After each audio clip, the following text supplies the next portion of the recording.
Well, howdy there, guys. I was talking to Mo Patty a little bit earlier. What is that, cat attacking you over there? Anyway, we were talking about how did you get into knives? Hello, Patty. Uh, so I put a few together to give you a brief history. Back when I was a little boy, my dad had me out hunting in the woods, and it was in Maine, of course.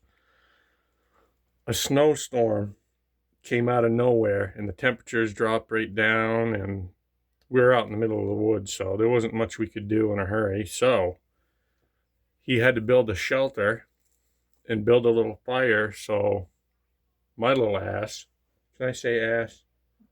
My little ass didn't get frostbite. And it'll surprise you how he did it. These two knives right here, that's all he had on him. And that was probably like 30 years ago. My dad built a little tiny shelter to keep me warm from freezing. This little buck, which one is this? Buck 1020, I can't see that. Maybe you can see it better. Anyway, in this old timer. And that sparked my interest for knives. And I ended up getting my first folder, which was this guy here.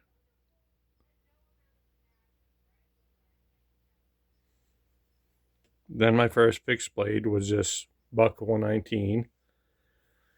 Then after that, the interest grew and I wanted to go for different stuff. So not only hunting, you could put a little bit of bushcraft and or survival in there. So of course, next step was more knives. And I've got the Garberg out here, but I don't know, I've had tons of Moras over the years. Then you get a Mora and you want to jump up a class, so Bark River, of course. Anything beyond here, I'd take out into the woods right now, knowing what I know. You could survive, bushcraft, prepare food. These are more premium options.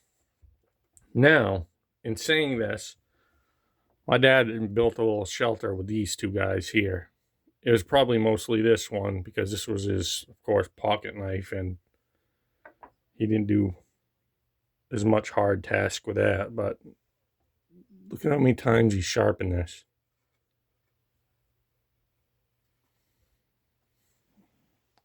Bring that buck up too. You tell he sharpened it a time or two. Is that focusing? There's no real point to this whole thing here other than a little bit of a story time and a partial progression over the years. And this is just basically the fixed blade. I threw that in there and this in there because my first ever experience was with an old timer that I could remember. Probably out there cutting up mackerel for fishing in Maine. Either that or skinning deer, I don't know. But this is the progression. We have Buck 119, more Garberg. This is a Bark River Bravo 1.25 LT and 3V. These slick knives are awesome. The 14C. And one reason why I suggest them is because the 14 is easier to sharpen. And if you're in the woods, you guys know what I'm talking about. You've been out there, you don't have a sharpening stone or something, you can pick up a damn rock and sharpen that, and you're good. Then we get up to the super premium type stuff, where you want to not only be able to survive, but look a little bit more fancy doing it. And don't mind this right here. Just have this dried out because when I was cleaning it, I left it that way, and that was my fault. I meant to have it all oiled and everything right. But yeah, brief story time. I hope you guys enjoyed it.